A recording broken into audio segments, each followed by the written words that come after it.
윤석열 당선인의 취임식을 이제 하루 앞으로 남겨뒀죠. 그런데 새 정부 출범을 미리 느껴보고 싶다면 뭐 이곳으로 가봐라 이런 얘기가 있어요. 용산 국방부. 아하. 네, 거기를 청사로 가보셔야 되는데요. 네. 거기에 벌써 어제 대통령을 상징하는 봉황 장식이 새겨졌습니다. 어허. 예, 국방부의 봉황 장식이라는 것은 드문 일이었고 네. 더구나 청와대 외에서 봉황 장식을 보는 것은 아주 이례적인 일인데요. 야, 봉황장식. 예, 이야. 대통령의 상징이기도 하죠. 오, 저거예요? 네. 어허. 봉황장이 딱 돼 있고요. 네. 대통령이 보낸 선물에도 봉황장식이 늘 나오기도 합니다. 네. 근데 국방부 청사에 또다시 대한민국 새로운 국민의 나라라는 또 문장도 새겨졌고요. 네. 대통령 취임식을 상징하는 현수막이 걸려 있어서 아 진짜 새로운 정부가 들어서는구나라는 걸 눈으로 온몸으로 실감할 수 있겠습니다. 아. 근데 반면에 진짜 요거 하나 볼게요. 그렇죠. 왼쪽에는 원래 국방부 로고. 예, 예. 그렇죠? 네. 야, 근데 딱 저 자리에 진짜 봉황이 딱 새겨져 있네요. 네. 아하. 근데 새겨지는 것만 있는 게 아니라 또 사라지는 것도 있습니다. 뭘까요? 삼각시 일대 곳곳에서 국방부 합동참모본부 들어가는 길에 국방부 합동참모본부라는 그 디렉션 있잖아요. 아. 간판이 사라집니다. 이것도 지금 이 문패도 사라지고. 그렇죠? 네네. 네. 예. 아하. 그래서 다들 지금 사라지고 역사의 뒤안길로 막 사라지고 있어요. 그렇습니다. 네. 그래서- 없어진 국방부 간판. 네. 네. 또 뭐가 있을까요? 뭐 달라진 점? 달라진 점은 이제 교통망이 더 달라지겠죠. 아하, 예. 주변에 일단 교통이 좀 달라질 수도 있을 것 같습니다. 네. 지금 국회에서는요, 취임식 준비가 한창, 뭐 거의 다 됐겠지만, 이제 막바지 이제 뭐 정리 작업할 거예요. 그런데 내일 취임식은 등장부터 뭔가 색다르답니다. 뭘까요? 한번 얘기 들어보시고 이어가 보도록 하겠습니다. 그동안에는 취임하는 대통령이 단상 바로 밑에까지 차 타고 자동차로 왔었어요? 예. 예, 그렇습니다. 그런데 이번엔 국회의사당 마당에 들어서자마자 한 180m 거리를 아. 이제 국민 속으로 들어가서 걸어서 단상으로 가고, 그다음에 단상 앞에 오면은 동서화합을 상징하는 영호남 어린이들이 꽃을 두 네 분에게 전달하고, 그리고 국민 감동을 줄 수 있는 삶을 살아온 그 20여 분이 우리 대통령 네 분과 함께 손을 잡고 단상에 올라가는 그런 컨셉으로 취임식이 준비되고 있습니다.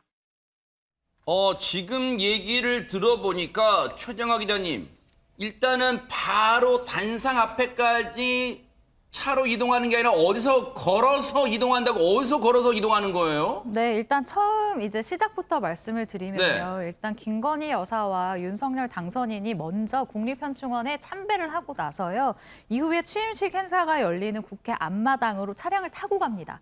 그리고 나서 이 국회 정문에서 차량에서 내리는 건데요. 이때부터 무대까지 약 180m 가량을 걸으면서 시민들과 악수도 하고 셀카도 찍고 소통을 하고, 아까 뭐 계속해서 얘기를 했지만 제왕적 그런 권위에서 내려놓겠다라는 이야기를 이 장면에서 보여주겠다라는 의도로 보여지는데요. 이런 식으로 이제 시민들과 소통을 하고 눈높이를 맞추겠다라는 것을 화면으로 정확히 보여줄 예정으로 보여집니다. 그리고 네. 취임식 단상 아래 도착을 하면 이 대구 남자 어린이와 광주 여자 어린이가 취임 축하 꽃다발과 그림을 전달을 합니다. 네. 취준위 측에 따르면요, 이는 동서 화합을 강조하고 미래 세대인 어린이들을 통해서 희망의 메시지를 보여주겠다라는 이런 좋은 메시지로 보여집니다. 야, 지금 앞서 그래픽 좀 다시 보여주세요. 보면 평소에 요즘은 국회는 아주 자율적으로 개방되어 있습니다. 예전처럼 경비가 삼엄하지는 않아요. 그래서 일반인들도 아이 손잡고 평소에도 국회를 들어갈 수는 있어요. 그런데 보세요. 국회의사당 정문, 저 그래픽 맨 아래 보이시죠? 빨간 원이 쳐 있는 거. 거기서 딱 내려요. 시민들과 여기서부터 악수도 하고 막 셀카, 대통령님 같이 찍어요. 그러면 셀카도 같이 찍는 거예요. 그리고 쭉 걸어갑니다. 정문을 지나서 국회를 평소에 가보신 분들은 아실까? 아, 저길 가운데 길로 쭉 올라가면 앞서 그림 잠깐 나왔지만 분수, 요즘 시원하게 분수 나옵니다. 그 분수를 지나갑니다. 또 가운데 길로 쭉 올라갑니다. 단상 코앞에 가면 대구 남자 어린이와 광주 여자 어린이 꽃다발 전달. 이종근 평론가님, 네네. 의미는 다 맞습니다만 뭐 동서화합 의미겠죠, 이거. 네, 그렇죠.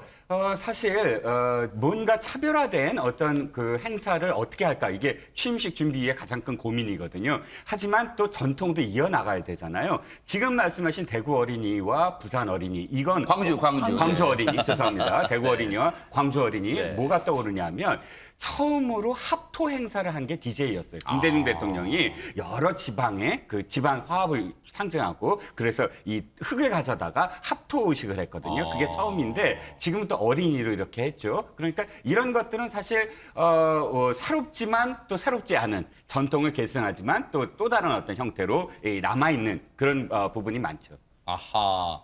일단 저렇게라도 뭔가 상징적인 화합.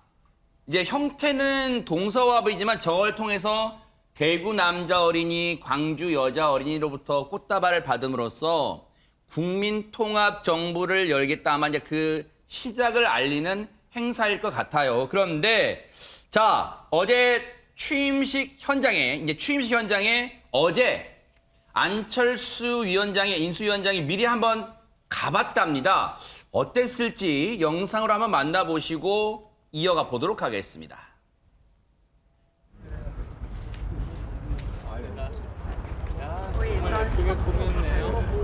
뭐 저희가 보기에는 역대 취임식 중에 최고의 컨셉과 의미가 담긴 무대가 나온 것 같습니다. 날씨가 지금은 흐린데 당일날은 굉장히 맑을 것 같습니다. 당일날은 예. 인수위원회 그때 해단식 때도 그랬습니다. 네, 예, 비 올 확률이 자꾸 높아졌는데 네, 네. 갑자기 시간이 갈수록 이렇게 맑아지는 겁니다. 하늘에서도 새로운 정부의 출범을 도와주시는구나. 그럼요. 자, 이렇게 안철수 물론 인수위는 해단식 했습니다만 어쨌든 지금은 이제 뭐 전 인수위원장이 굳이 말하면요. 안철수 인수위원장이 저렇게 또 취임식 현장도 둘러보면서 날씨 얘기도 이렇게 쓱 풀어가면서 날씨 맑을 것 같아요. 이런 얘기도 했습니다. 그런데 앞서도 얘기했습니다만 취임식 때 단상에 이종근 평론가 좀 특별한 분들도 같이 오른다 이런 얘기도 있어요. 누가 이렇게 오릅니까? 네, 그러니까 대통령과 대통령 부인 이 두 분만 오르는 게 아니라 국민 대표 20분이 선정이 돼서 함께 오르는 겁니다.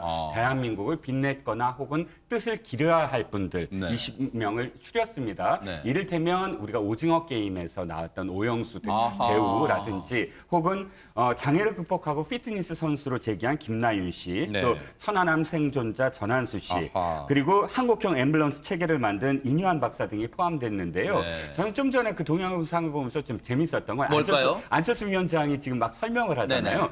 국민 대표로 함께 오른 건 사실 노무현 대통령도 그렇게 했어요. 8인, 국민 대표 8인과 함께 단상에 올랐거든요. 근데 8인 중에 안철수, 안랩 대표가 포함돼 있었습니다. 대박. 당시에는 국민 대표로서 단상에 올랐던 그 안철수 위원장이 네. 지금 또 취임식을 보면서 저렇게 이야기하니까 아하. 사실 좀 새로운 어떤 또 느낌이 드네요. 네. 아니 그러면 박성배 변호사님, 윤석열 지금은 당선인입니다만 내일은 이제 대통령 신문이 될 거 아니에요? 대통령으로서의 업무는 그럼 언제 시작이 되나요? 취임식 끝나고 나서 시작되는 겁니까? 어떻습니까? 그렇지는 않습니다. 임기는 10일 0시, 즉 오늘 밤 자정부터 시작됩니다. 이 시점부터 윤 당선인 용산 대통령 집무실 지하 벙커에서 첫 직무 일정이 잡혀 있습니다.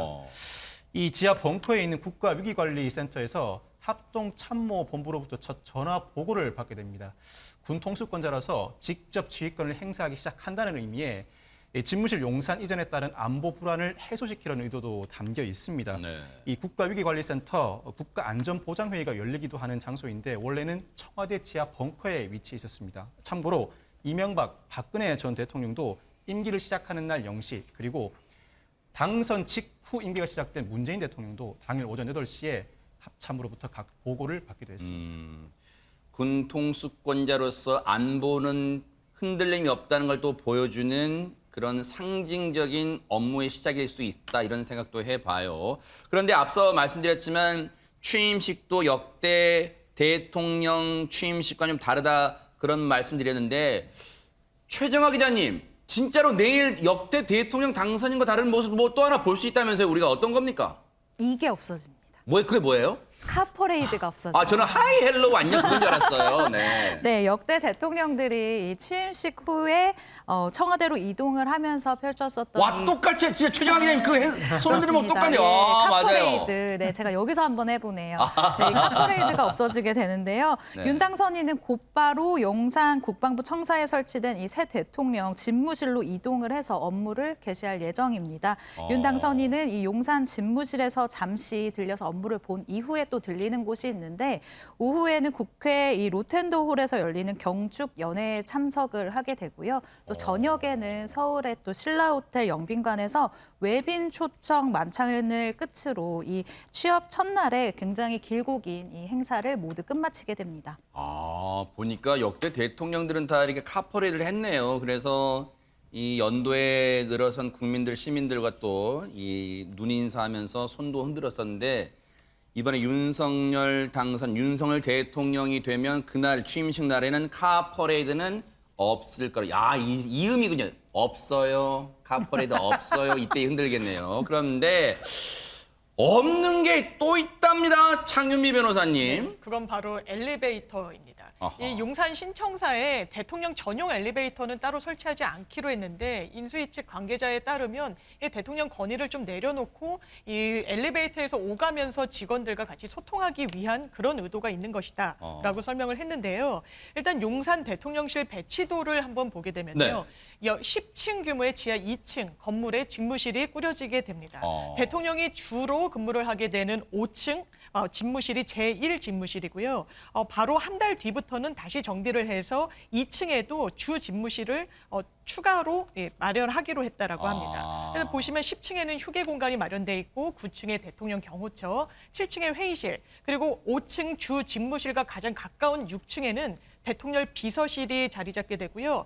그리고 윤석열 당선인이 항상 강조하는 소통과 관련해서 1층에 기자들이 이용할 수 있는 대형 브리핑룸이 바로 집무실에 자리 잡게 됩니다. 그냥 지금은 보세요. 저 그래픽을 보시면 지금은 이른바 이제 언론은 그런 표현을 썼더라고요. 2개라는 의미의 더블 집무실 시대다. 그래서 5층에 일단 임시로 쓰다가 한 달쯤 뒤면 이제 공사가 이제 깔끔하게 다 마무리되겠죠. 그때쯤엔 2층에 대통령 주 집무실이 있고 그렇다고 5층에 있던 집무실을 없앨 수는 없으니 거기는 제2 집무실 이렇게 더블 집무실 시대가 열린다. 이제 이렇게 언론들은 표현을 하고 있습니다. 그런데 또 하나 관심이 지난번에도 뉴스파이터 시간에 저희가 전해드렸습니다마는 용산 시대, 집무실이 용산으로 옮겨져서 무슨 집무실 이름을 국민 공모했다 뭐 그런 말이 있었잖아요. 뭐 정해졌나요? 명칭 공모를 했고요. 아직 정해지진 않았습니다. 그래요? 예, 현재까지 16,000명이 참여했다고. 야, 어떤 아이디어 나왔을까요? 네. 눈에 띄는 명칭을 몇 가지를 보여드리면 네. 일단 가장 뭐 귀에나 눈에 딱 꼽히는 건 국민의 전당. 아. 예술의 전당이 익숙해서 그런지 모르겠지만 네. 홍익 사상을 담은 홍성관. 공선관. 국민의 목소리를 경청하는 대통령이 되시라는 의미의 청민대. 그다음에 국민을 받들어 모시라는 복민대. 예. 또 용산 시대의 국민만을 바라보는 대통령이 되라는 용민관. 그래서 국민을 강조하는 민자가 많이 들어가 있고요. 네. 또 청와대에서 다시 이제 거니까 대자가 뭐 들어가 있습니다. 근데 윤석열 당선인은 그 미국의 월스트리트 저널하고 이제 인터뷰를 하면서 네. 국민의 집이라는 의미로 피플스 하우스는 어떨까라는 제안하기도 했거든요. 네. 근데 아직 마감이 된 건 아닙니다. 네. 15일 날 마감이 되기 때문에 뭐 이런 거 갖고 벌써 뭐 따지냐. 내가 한번 해보겠다는 분들은 15일 전까지만 하시면 이름도 당첨되고 상금도 또 걸려 있습니다. 그래요? 네. 피플스 하우스 또 용화대. 네.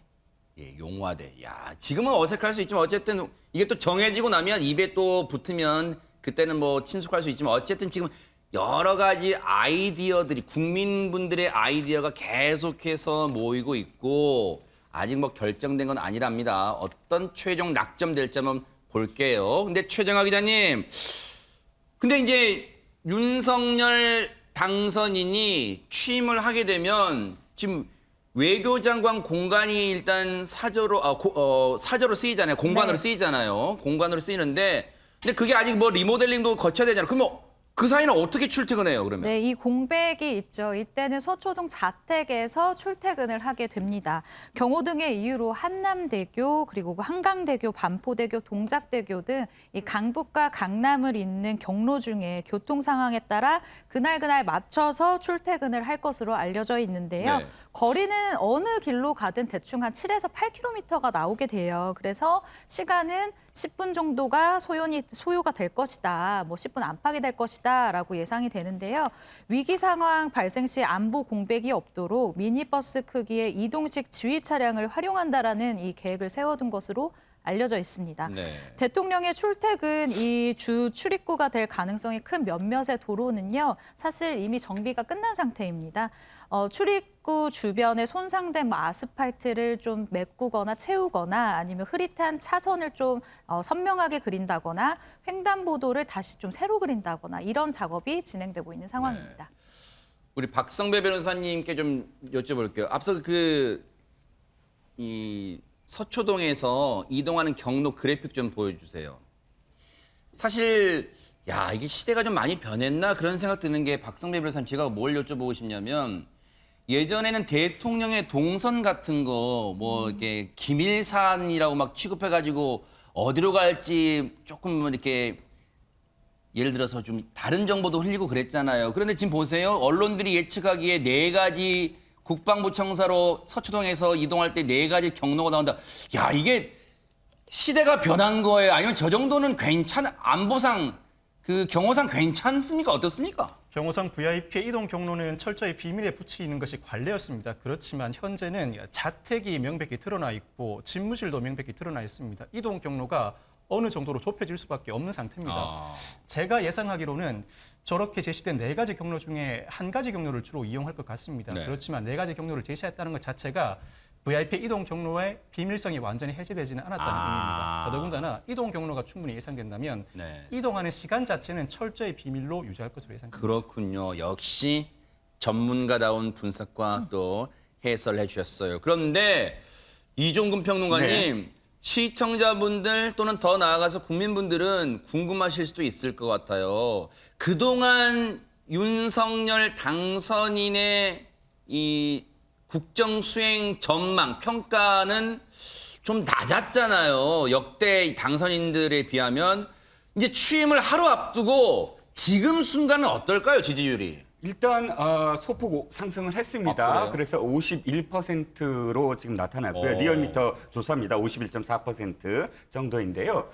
저는 어쨌든 취임식이 끝나면 역대 어떤 그 당선인들도 사실 취임식 끝나자마자 여론조사를 하거든요. 여론조사를 하면 이거보다 훨씬 더 높아질 것 같아요. 그럼 윤석열 당선인이 잘한다 못한다 이런 뜻이 아니라 어떠한 취임식도 사실은 국민들로 하여금 지지율이 높아지게 만들거든요. 취임식이라는 건 그 선거 기간 동안 나뉘어졌던 어떤 그런 이 진영이라든지 이런 민심이 하나로 통일되는 순간이고 또 국민 의례라는 것들을 하면서 애국가도 부르고 또 이런 여러 가지 행사를 지켜보면서 그 순간만큼은 어쨌든 이게 동일성 우리가 하나의 어떤 국가 안에서 함께 지금 공동체를 이루고 있구나라는 심성이 들게 만들거든요. 네. 그렇기 때문에 거기에 대한 어떤 기대 효과까지 포함을 해서 아마 내일은 이거보다는 좀 더 오를 겁니다. 이제 그 다음부터가 문제죠. 5년 단임제에서는 취임식이 끝나자마자부터 레임덕이다 뭐 이런 말도 있거든요. 네. 그러니까 얼마나 또 국민들을 설득하면서 진짜 정책을 잘하느냐 네. 여기에 달려 있다고 봅니다. 그러니까요. 아마 이제 취임식 하루 남았으니까 아마 오늘 많은 뉴스들이 쏟아져 나올 것 같아요. 새로 취임하는 사람이 있다면 물러나는 사람, 떠나는 사람이 있기 마련이죠. 바로 문재인 대통령 얘기인데요. 임기 마지막 날인 오늘입니다. 오늘 하루 어떻게 보냈을까요? 먼저 영상 통해 만나보시고 이어가 보도록 하겠습니다.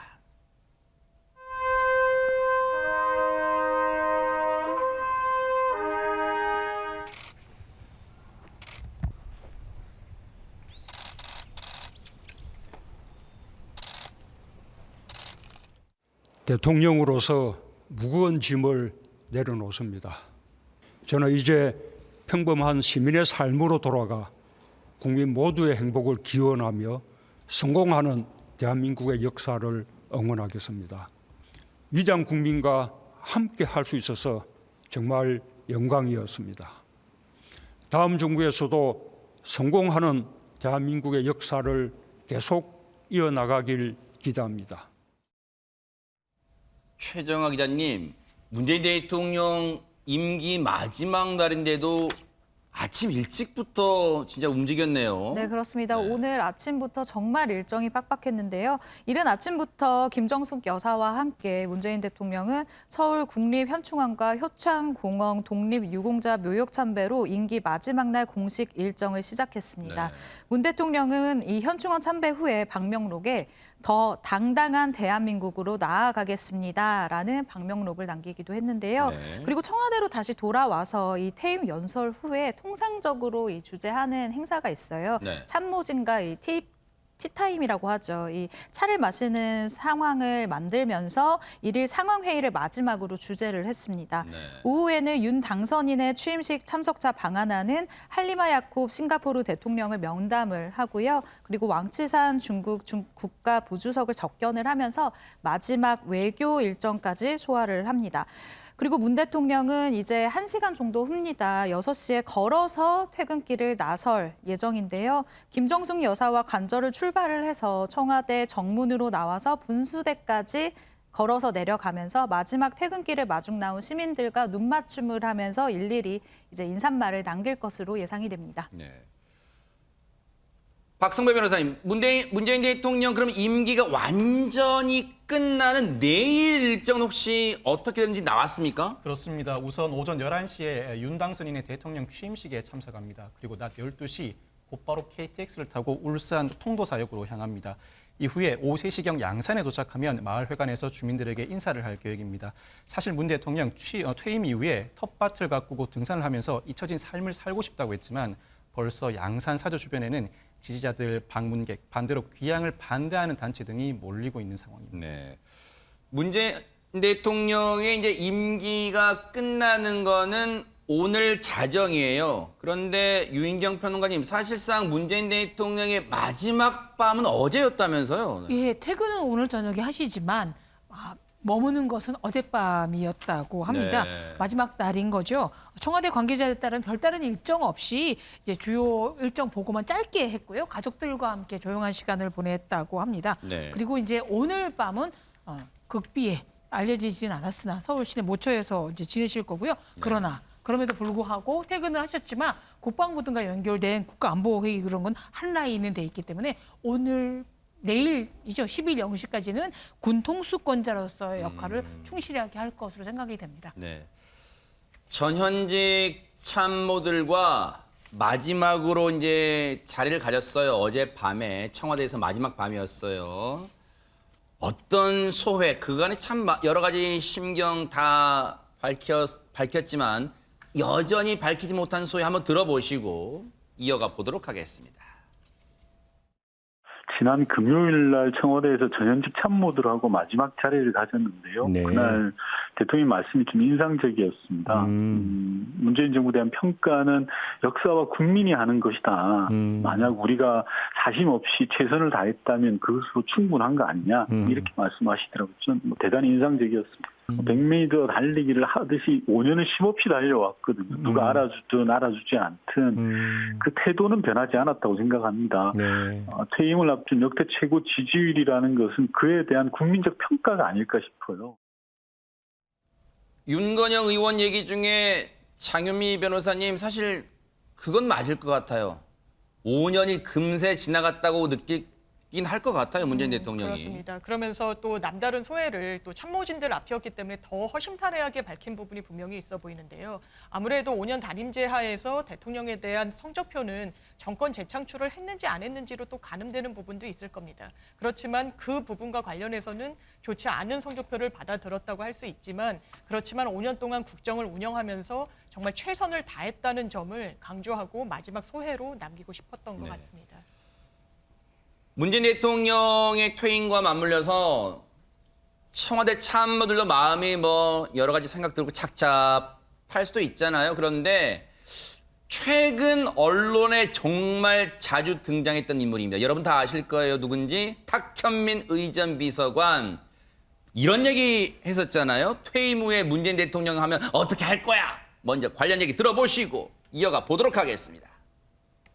5년 동안 해왔던 것에 대한 근거 없는 비방이나 비난부터 시작해서 또 오랫동안 대통령을 따라다니면서 괴롭혔던 사람들이 있잖아요. 쉬고 싶다는 대통령을 근거 없이 물어대는 거는 거기에 대해서 반박을 하거나 제가 할 수 있는 게 무는 거밖에 없으면 무는 거라도 해야죠. 무는 거라도 해야죠. 그런데 사실 저 때도 이종근 평론가님, 네. 사실 뭐 이제 너무 좀 격한 표현 아니 물론 은유적 표현이라고는 다른 인터뷰 또 얘기를 했습니다만 글쎄요. 의전 비서관 또 참모들이 물러나는 이 시점에서 글쎄 너무 상대 측 또 여기서 상대라는 게 뭐 애매할 수는 있겠습니다만 조금은 자극하는 표현 아니냐 뭐 그런 얘기도 나왔어요. 지적도. 네. 두 가지입니다. 하나는 의전비서관이 왜 홍보수석이나 대변인 역할을 해야 되는가의 문제 제기예요. 자, 의전비서관이라는 건 뭐죠? 어떤 의미에서는 연출가입니다. 그러면 드라마가 있어요. 아주 재밌는 드라마입니다. 드라마가 끝나자마자 갑자기 연출가, 그 PD가 나타나서 이 드라마는요, 이렇게 때 만들었고요. 제 의도는 이거예요. 라고 얘기하면 시청자들이 그 드라마에 대해서 감동을 느낄까요? 재미 반감되죠. 안 되죠. 그런데 의전비서관인 지금 탁현민 비서관은 늘 그렇게 해왔어요. 큰 행사를 치르고 바로 나타나서 바로 그 다음날 뭐 방송에 나타나서 이건 이런 의도로 만들었고 그래서 너무 감동적이었다. 스스로 만들고 PD가 감동적이었다고 얘기하면 또 시청자들이 감동을 느낄까요? 그게 첫 번째 문제고요. 두 번째는 정쟁을 일으킨다는 거예요. 그러니까 이 발언들이 뭐냐면 언제나 야당이 반발을 일으키게끔 왜 청와대에 소속돼 있는 사람이 그 누구든 정쟁을 일으키는 대상이 돼야 되나요? 그건 국회에서 여야가 해야 되는 문제 아닙니까? 그러니까 그것도 대단히 걸맞지 않았다. 마지막으로 왜 토리하고 경쟁을 하느냐? 그게 뭐예요? 토리 이 문재인 대통령의 네. 강아지 있지 네네. 않습니까? 문재인 대통령의 강아지는 아마도 양산 사저와 함께 가서 문재인 대통령을 지킬 거예요. 만약에 그 관람객들이 뭐라고 하면 웡웡 하고 지킬 겁니다. 네. 근데 토리하고 경쟁을 하시면 안 되죠. 예, 토리의 역할을 빼앗으시면 안 된다라고 말씀을 드리고 싶습니다. 날카롭게 또 지적을 하셨습니다. 근데 박성배 변호사님, 최근에 탁현민 비서관 보면 진짜 아마 박수현 국민소통수석보다 더 언론에 많이 나오는 것 같아요, 인터뷰에. 그런데 마지막까지 또 이런 글쎄요 글을 남겼다면서요, SNS에. 이 탁현민 비서관이 SNS를 통해서 신임 의전비서관, 행사기획비서관에게 조언을 건넸습니다. 그 내용 일부를 인용해 보면 네. 대통령부터 도무지 이해할 수 없는 저 건너편의 사람들까지 애정을 가져라. 나보다 젊고 어린 사람에게 배워라. 행사가 국내에 합쳐 1,800개 가량이니 실수와 실패는 잊어버려라. 국가기념식과 대통령의 행사에는 많은 사람들의 요청과 민원이 있을 것이니 버텨라. 그리고 고집을 부려라라고 조언을 건넸습니다. 업무 관련 조언을 굳이 SNS로 공개적으로 한 이유에 대해서도 청와대의 역사가 단절됐기 때문이라고 설명을 했습니다. 장윤미 변호사님 보실 때는 충정이 막 느껴지죠, 지금? 네, 탁현민 비서관이. 본인이 일단 행사 기획에 있어서는 좀 탁월했다라는 평가를 받는 부분은 사실인 것 같습니다. 그래서 그 노하우를 차기 정권에도 뭔가 이제 넘겨주고 싶은 부분이 있는데 지금 뭐 탁현민 비서관이 많이 언론에 나오게 된 이유 중에 또 하나는 이 전직 대통령에 대한 예우를 윤석열 당선인 측에서 제대로 하지 않는다. 왜냐하면 사저가 이 지방에 있는 경우에는 취임식까지 참석을 한 이후에 청와대를 떠나기 마련이었는데 그러지 못한 이런 여러 가지 또 섭섭함의 마음도 있는 것 같습니다. 그렇기 때문에 이른바 뭐 인수인계나 어떤 이 업무의 노하우를 연결시켜줄 그런 공간이 부족하다 보니 SNS를 통해서 소통을 하는 것으로 보여지는 측면이 있습니다.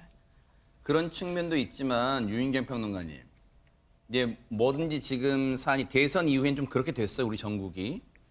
동일한 사안에 대해서 어느 각도에 보냐 따라서 정반대 해석이 나오는데 새로운 정부의 신임 의전 비서관 앞으로 보내는 메시지지만 좀 자화자찬성이 있는 것 같아요. 스스로 만족하거나 자화자찬이 없으면 저런 업무를 수행할 수가 없습니다. 국가적인 일을 할 때. 그런데 물론 이제 후임자 정부는 달라지지만 후임자 할 수도 있기 때문에 저런 애정어린 조언은 좋은데 언행일치가 좀 돼야 되는 거죠. 새로운 의전비서관한테 건너편 사람한테도 애정을 가져라. 그래놓고 본인은 떠난다고 물어주겠다라고 하는 말은 이건 좀 표현이 좀 언행일치가 안 되는 것 같고 다른 사람은 품어주라 그러고 본인은 물겠다 그러면 원래 격한 감정에 너무나 사랑하는 문재인 대통령이 혹시라도 퇴임 후에라도 민간인의 삶으로 가셨는데도 이제 구설수에 오를까 봐 그 심정은 충분히 이해합니다만 네. 같은 논조로 나갔으면 혹시 박수 받으면서 네. 훨씬 더 강점 아까 뭐 장 변호사가 말했던 그런 거 칭찬해 줄 수 있을 것 같은데 이거 좀 낮에 쓰고 밤에 쓰고 좀 달리 썼던 모양입니다. 예. 네. 떠나는 문재인 대통령을 향해서 이준석 대표도 한마디 했습니다. 들어보시고 이어가 보도록 하겠습니다.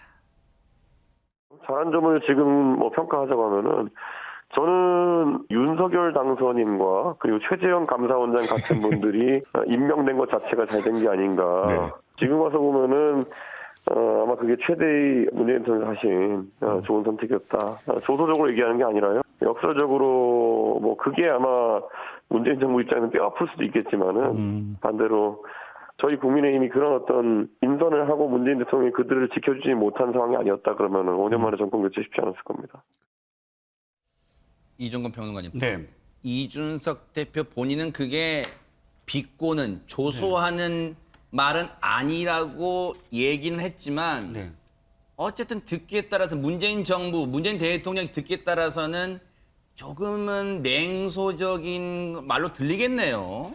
그렇죠. 뭐 중의적으로 사용을 했겠죠. 근데 굉장히 진지하게 이야기는 했습니다만 그럼에도 불구하고 듣는 쪽에서는 정말 뭐 이 가슴을 찌르거나 혹은 분노를 일으킬 만한 어떤 표현이기도 해요. 왜냐하면 자신들이 임명을 제대로 못한 거 아니냐라고 지금 뭐 비판하는 거일 수도 있지요. 그런데 또 뜯어보면 네. 이쪽 국민의힘 입장에서만 살펴보면 이거예요. 국민의힘에서는 그동안 4번의 큰 선거를 다 졌거든요. 즉, 그 안에서의 인물로는 불가능했어요. 그러면 새로운 인물로 사실 수혈을 했어야 됐고, 그 인물이 사실 윤석열 당선인이 돼버린 거예요. 그렇지 않고서는 아마도 또 대선에서 질 수밖에 없다. 그러니까 외연을 확대하는 것이 늘 힘들었거든요. 어떠한 이 선거에서도 지방선거, 뭐 보궐선거, 대통령 선거, 총선 4번을 다 지고 나니까 정말 길이 없었는데 그 길이 윤석열 당선인이었다라고 생각을 하면 결론적으로는 문재인 대통령에게 감사하다라고 지금 이렇게 연결은 될 수 있겠죠. 네. 한꺼풀 뜯어보면 또 진심이었을 수도 있겠다 이런 생각도 해보네요. 청 계양산 야외 공연장으로 다시 한번 가보겠습니다. 네.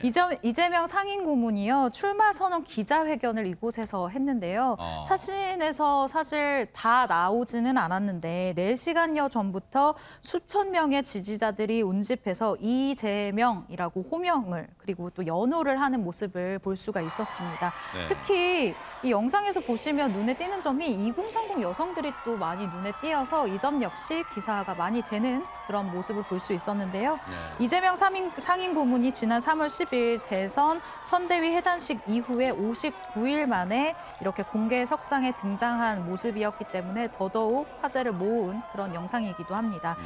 선언식 장소에 약 30분 일찍 도착한 이 고문도 지지자들에게 화답을 하는 차원에서 연신 양팔을 들고 하트를 그리고 인사를 하는 모습을 보였습니다. 셀카를 찍는 모습도 굉장히 인상적이었는데요. 네. 하지만 모두가 지지하지는 않죠. 일각에서는 이 국민의힘 지지자들로 보여지는 사람들이 있었는데요.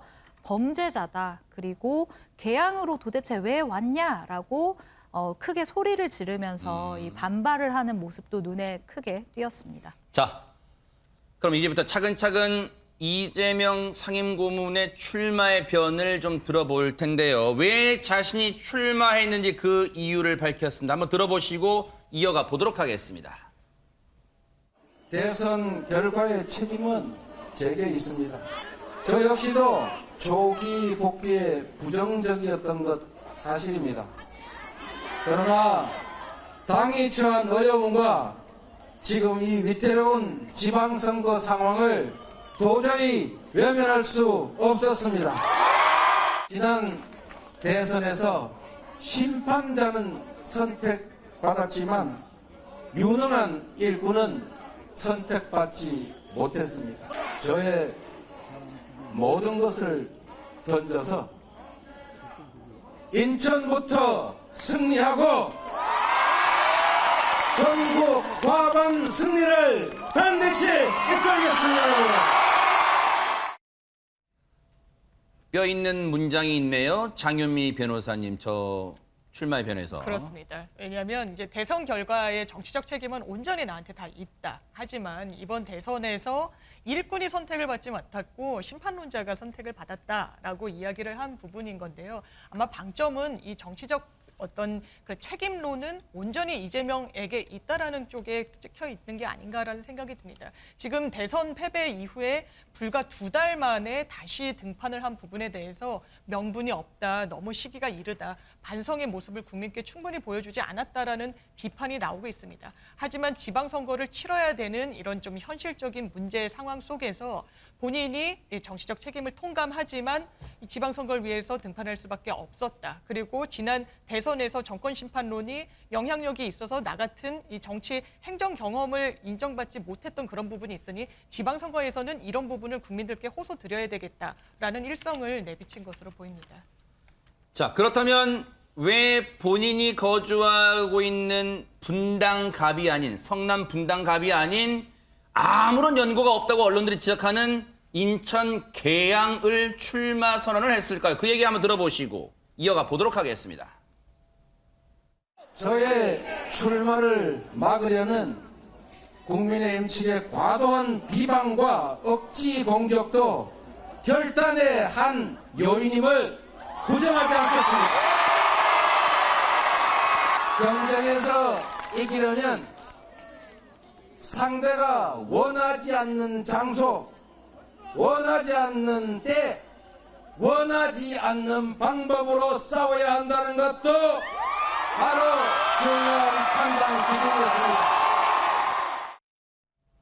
이종근 평론가님, 네. 저 이해력이 떨어져요. 저 말이 무슨 말입니까? 네, 그러니까 지금 국민의힘에서 계속 분당갑으로 나와라. 분당갑이 원래 또 성남에서 시장까지 했기 때문에 연고가 있지 않느냐. 그리고 대장동과 관련해서 주민들에게 심판을 받자라고 국민의힘이 요구를 하는데 그렇게 요구하면 사실상 그 국민의힘의 프레임에 들어가는 거 아니냐. 상대방이 원하는 그런 그 전쟁터에 들어가는 건 사실 장수가 피해야 된다. 손자병법에도 내가 원하는 나의 전쟁터로 끌어들여야지 상대방이 원하는 그런 전쟁으로 가서는 안 된다. 그런 것을 아마 염두에 두고 이야기를 하는 것 같습니다. 아하. 그런데 그게 진짜 사실 해명이 될까요? 왜냐하면 이겁니다. 지금 위험한 정면 돌파 이렇게 말씀하시는데 이 계양을이 지난번 이재명 그다음에 윤석열 두 후보가 붙었을 때 8.8%포인트로 이재명 후보가 표가 훨씬 더 많이 나온 곳이거든요. 또 이 분당갑은 자신이 훨씬 더 낮게 나왔어요. 자신의 이 고향임에도 불구하고 그렇기 때문에 훨씬 더 쉬운 곳을 선택하면서 말로는 어렵다라고 이야기하는 이 언밸런스한 부분이 또 이렇게 지금 표현되는 거예요. 상대방이 비판하고 원했기 때문에 글로 안 간다. 근데 거꾸로 그렇다면 국민의힘이 인천 계양을 나오세요. 그러면 분당갑으로 나오실 겁니까? 그것도 아니잖아요. 그러니까 이건 제가 보기에는 자신이 이렇게 비판을 받으면서도 나와야 되는 것을 해명하다 보니 이렇게 표현한 게 아닌가 싶습니다. 네. 앞서 우리 최정아 기자님도 잠깐 설명했지만 대선 이후 59일 만에 다시 등장했어요. 그럼 59일 동안 뭘 했을까요? 그 얘기도 털어놨습니다. 한번 들어보시고 이어가 보도록 하겠습니다. 솔직히 말씀드리면 제가 현관문을 나와 본 게 오늘이 4번째입니다. 제가 사실은 죄인 아니겠습니까? 이제 문 밖에 나가기가 힘들었고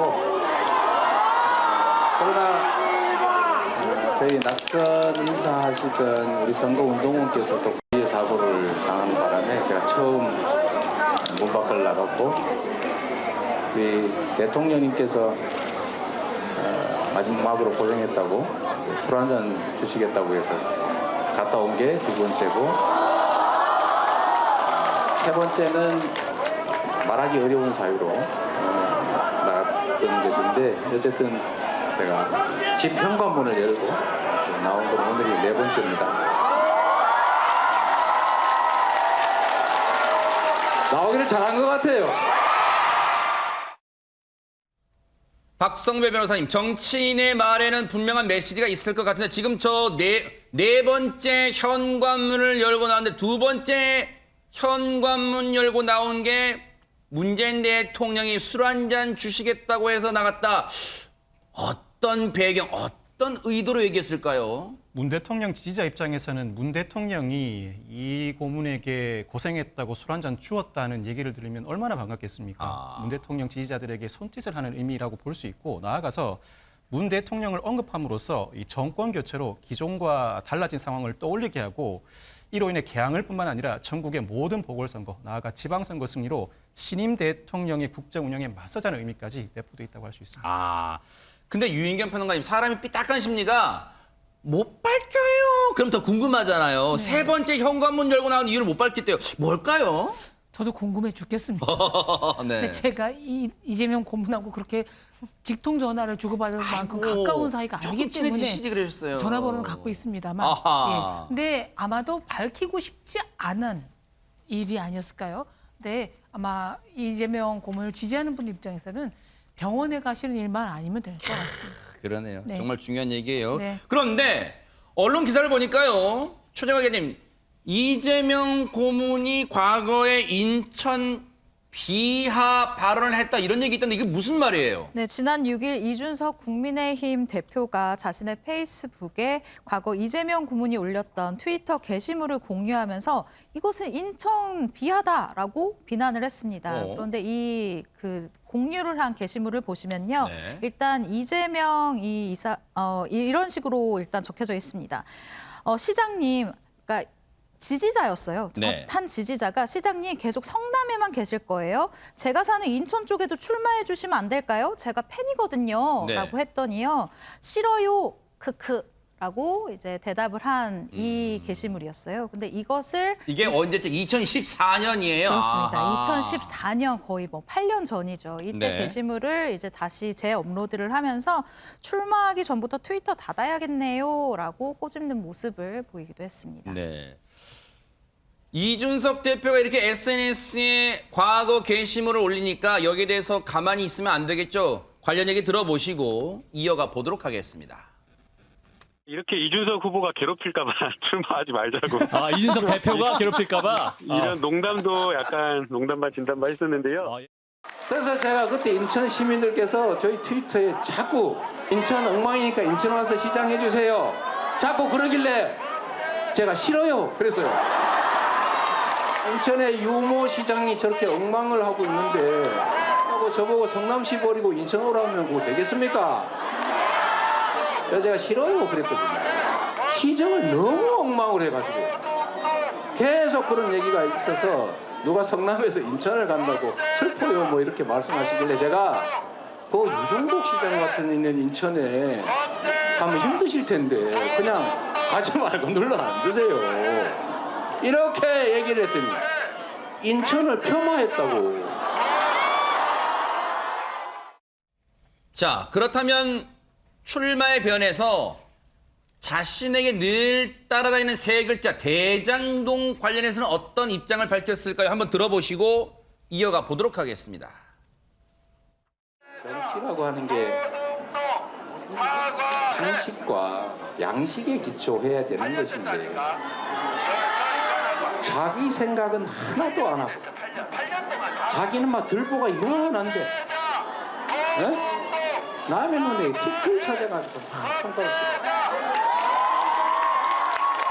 온몸이 막 부정부패로 막 대장동에서 해먹고 공홍지구에서 해먹고 오등봉에서 해먹고 부산 LCT에서 해먹고 그래가지고 온몸이 오물로 덕지덕지한 사람이 도둑 막아보겠다고 열심히 하다 튕겨서 먼지 좀 묻었다고 나를 도둑놈으로 몰고 그러면 이게 상식적인 정치겠습니까? 그리고 옆집이 뭐 하면 뭘 하다가도 조용해지는데 일부러 저렇게 쫓아와서 방해하고 우리는 그러지 않지요. 선량한 국민은 그러지 않습니다. 도둑이 몽둥이 들고 주인한테 휘두르고 그러지 않습니다. 얼굴이 두꺼워가지고 자기가 잘못하는지도 모르고 옆에 몇 사람이 속아주니까 온 국민이 속는 줄 알고 시도 때도 없이 거짓말하고. 자, 이 출마의 변에 대해서 아주 쓴소리를 하고 나선 인물이 있다면서요, 이종근 평론가님. 네, 윤희숙 국민의힘 전 국민의힘 의원입니다. 피의자 도주 계획서. 네? 지금 좀 전에 이 후보가 하시는 그런 출마 선언을 도주 계획서다 이렇게 지금 명명을 했습니다.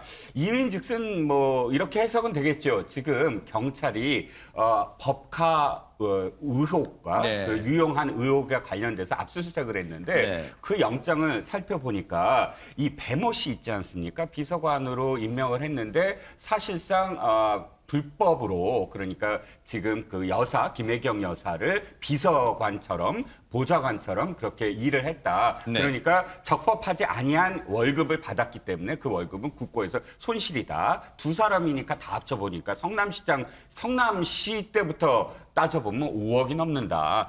국고 손실죄는 뭐 2억이 넘으면 굉장히 중죄로 지금 뭐 예약이 되지 않습니까? 그래서 그런데 그 안을 들여다봤더니 이재명 후보와 그 부인 김혜경 여사가 그러니까 공모 관계 이렇게 그 피의자로 적시가 돼 있다. 그러니까 이제 피의자인데도 불구하고 이런 공간을 빌어서 자신의 죄가 없으면 저렇게 역설하는 거 아니냐 이런 의미로 지금 비난을 하고 있는 겁니다. 네, 그래서 피의자 도주 계획서다. 저 출마 선언문이 이런 아주 강한 발언을 한 거예요. 그런데 윤희숙 전 의원 얘기 나온 김에 지난 6일에 MBN에 출연해서 했던 얘기가 있어요. 한번 들어보시고 이어가 보도록 하겠습니다. 이재명 후보가 나온다는 거잖아요. 네. 지금 그분이 왜 벌써 다시 등판하는지는 좀 부끄러워해야 될 문제지만 어쨌든 그분이 나온다 그러면 굉장히 상징성이 커지는 판이 되잖아요. 그쵸. 그 리더십을 가지신 분들이 나가서 큰 판에서 근사하게 싸움을 보여주시는 게 좋고요. 네. 만약에 그러시기가 좀 배포가 뭐 안 되신다거나 그러시면 그래서 저더러 나가라 그러면 뭐 따라야죠. 당에서 하라고 하면. 자신은 나갈 준비가 되어 있다. 다만 그 전에 이분들한테 나가라 리더십 가진 분들이 나서서 맞서라 이재명과 지금 누구를 언급한 걸까요? 안철수 후보와 이준석 대표를 가리키는 것입니다. 이재명 고문이 개항 을에 출마한다고 하니 국민의힘 내부에서는 그 대항마로 이준석 대표가 거론되기도 했습니다. 네. 국민의힘의 한 의원은 이 대표가 개항 을에 출마하면 패배하더라도 단번에 이재명급이 될 수 있다. 네. 자신을 희생하면서 당에 헌신하는 모습을 보인다면 향후 정치적 행보에도 큰 도움이 될 것이다라고 주장했습니다. 야, 배포. 그러니까 배짱이 안 돼서 나갈 배짱이 없어서 좀 주저한다면 내가 나가겠다. 하지만 그 전에 리더십 가진 안철수 인수위원장이나 이준석 대표가 결단해라. 거물급 이재명 고문과 한번 맞상대해라. 야, 상당히 좀 결계찬 얘기를 한 거예요. 관련해서 이준석 대표 얘기도 들어보시고 이어가 보도록 하겠습니다. 이 개항에서 최대한 저희가 지역 밀착형 인사가 나가는 건 좋지 않겠냐는 생각을 했고, 그 현상에서 저희가 또 추가 조사나 이런 걸 통해서 빠르면 내일 중에 확정을 하려고 지금 생각하고 있습니다. 윤희숙 전 의원이 얘기 계속 나오잖아요. 저는 뭐 사람을 놓고 얘기하지는 않겠습니다, 오늘. 특히 이준석 대표님은 거론이 되는데. 제가 그럴 거였으면은 예를 들어 다른 명분 찾아가지고 제가 그럴 거였으면은 제가 대선 과정 중에 그런 생각을 조금이라도 비췄겠죠. 그때. 그런데 저는 그런 의사가 전혀 없고 상계동에 대해서는 진심입니다. 상계동에 대해서는 진심이다. 그러니까 상계동이 굳이 말하면 노원구가 지역구가 세 곳으로 나뉘는 거 아시죠? 노원 가불병이 있어요. 근데 그동안 쭉 노원병에 출마를 했었거든요. 이준석 대표가. 근데 상계동에 대한 진심이다. 이종근 평론가님. 네네. 이준석 대표 입장에서는 네네. 지금이 자신이 2년 뒤에 총선 때 여의도 입성하기 최적의 상황이 됐을까요? 왜? 껄끄러웠던 안철수 위원장이 어쨌든 지금 분당갑에 나온다고 했으니 지금 상당히 상계동에 대한 진심이다. 이 얘기가 나왔을까요? 어떻습니까?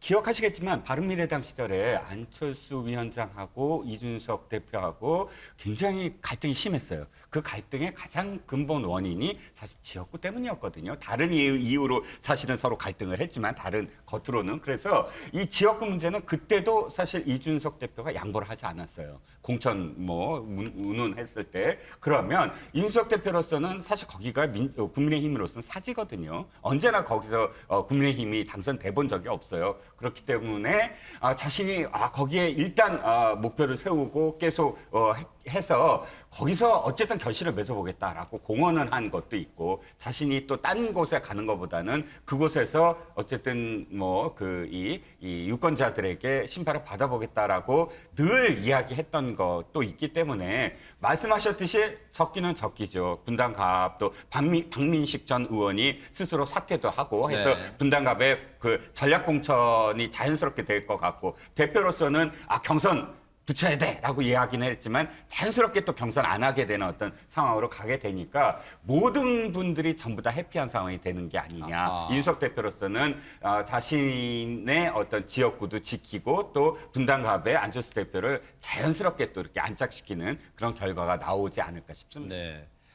말씀하신 대로 사실 노원도 쉽지는 않아요. 노원 가불병이 전부 지금 파란색입니다. 그렇기 때문에 결코 쉬운 지역은 아니지만 앞서 말씀해 주신 것처럼 공을 들여왔기 때문에, 상계동에 있는 노원병에는 공을 들여왔기 때문에 저런 얘기를 또 하는 걸 수도 있어요. 그런데 일단은 저런 상황에 대해서 이준석 대표 입장에서는 계양을이 앞서 보셨죠? 송영길 전 대표가 내리 5선을 한 민주당 지역 이 정서가 강한 곳이란 말이에요. 그러다 보니까 사실 선뜻 나서기는 쉽지 않았을 거예요. 그런데 이재명 상임고문 대항마로 앞서 윤희숙 전 의원이 나왔잖아요. 내가 나갈 수도 있다 그랬는데 이준석 대표가요, 이 인물을 얘기하고 있습니다. 한번 들어보시고 이어가 보도록 하겠습니다.